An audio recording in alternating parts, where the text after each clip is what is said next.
today you'll be receiving from a message full of God's power to help you become everything that God has created you to be. You know, God sent his son, Jesus, to die for you to have a life of abundance and for you to be an ambassador for him. What does that mean? That your life should represent his goodness. It's time to be about it. Tune in today's message and you'll be blessed.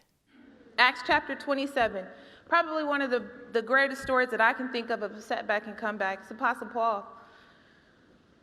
Verse 1 says this, "And when it was determined that we should sail unto Italy," they're going to Rome, "they delivered Paul and certain other prisoners unto one named Julius, a centurion of Augustus' band." Now, it had already been prophesied to Paul. Let me just kind of say this, just to kind of say this and move forward, that Paul, part of his calling, his purpose, you know, everybody is born with a purpose here on the earth. Everybody. If you are living and you are breathing, there is a purpose on this earth. Now, the funny thing is you ought to be careful what you call small.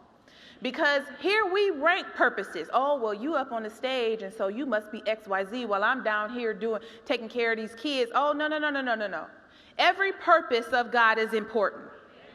Every single purpose is important. It's time out for the finger looking at the toes and saying, we don't need you. It's time for the elbow saying to the hip, well, I do more than you do. You need to just get off of that distraction of judging other people. In fact, the Bible tells you, judge not, lest you be judged.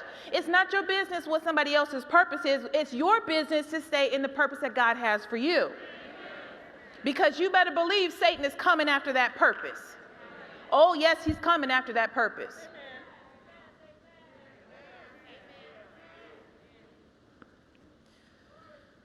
So Paul's purpose was to definitely preach in Rome. That was one of the things that God called him to do. Now, it's so interesting to me. It seems like, we're going to write this thing. It seemed like, okay, God called you to do this. You start your journey that way, all is well. How many of you found it don't always work that way?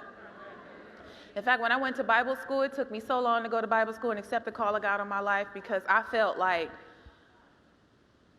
there are too many butlers in the ministry.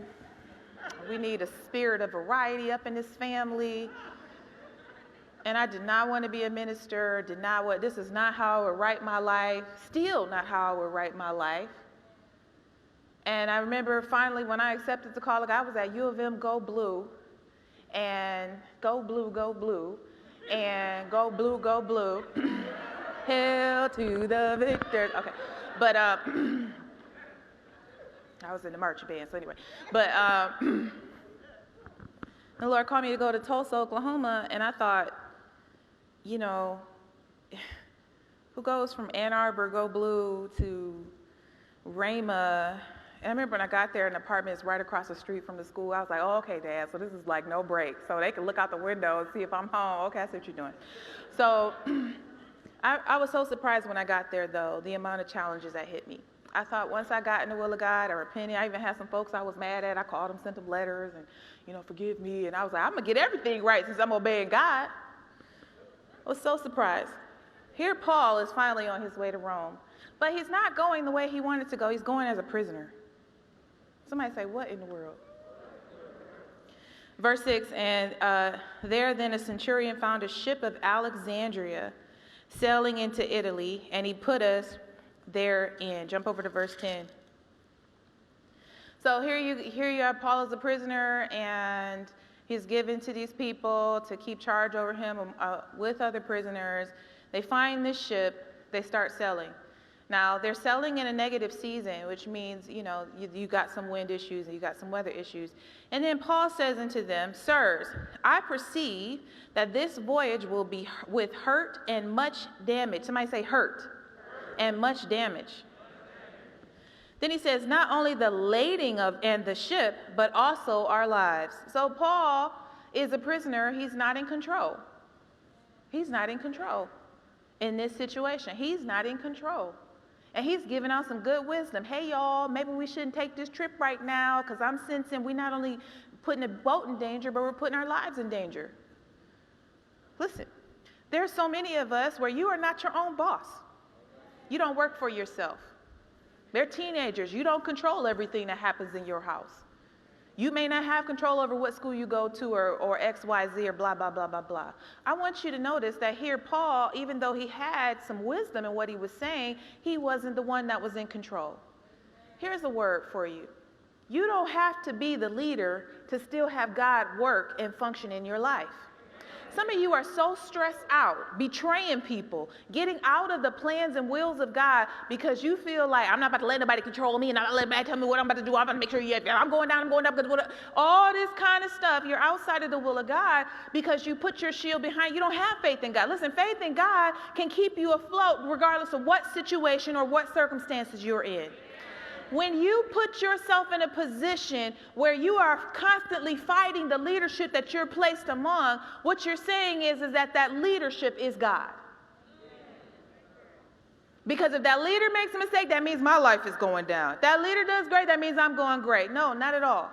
If I serve the Lord and my ways please the Lord, if the Lord has placed me here and it's under authority, I will pray for that authority, but I'm not going to give that authority the same type of faith that I give the Word of God. Y'all going to help me out? I need a little help up here. Nevertheless, the centurion didn't listen. Bottom line, he didn't listen. Verse 14. But not long after there arose against it a tempestuous wind called a Euroclydon. Here's the funny thing is that here comes this storm. Now this was an annual storm that was the most feared storm on the waters. In fact, one of the reasons why is because historically, if people got hit by a Euroclydon, if they were sailing through it, they generally never came back. So they get hit with the tempestuous wood, and when the ship was caught and could not bear up into the wind, they let her drive. So in other words, they're trying to fight to keep this ship, afloat and keep it on a certain direction. But the wind was just so bad, they said, you know what, I'm just going to have to let this thing do what it do. You ever been in that situation where you're like, okay. So this is where they are. Verse 18 says, and we being exceedingly tossed with a tempest, the next day they lightened the ship. So they're on this ship of Alexandria, and he's a prisoner. He already gave them advice, they're not listening. And now they're in this storm, and they're saying, they're risking, basically they're trying to stay afloat. So now all of the wonderful things they have on the ship, they're having to throw off. So now they're losing things. You've been in that position where now I'm talking about setbacks and comebacks here. You're losing things. You're in the will of God. You're going where you think you're going. You're with some idiots that don't want to listen. Then you get hit by some external storm. And now they didn't listen. Now you have to throw stuff overboard. I hope you enjoyed today's podcast. I want to invite you to subscribe as well as visit our website at michelleferguson.org. We have some materials there that can help you as you walk through life, live the life that God created for you. As always, I'm Michelle Ferguson, helping you to discover, develop, and celebrate who God has created you to be. See you next time.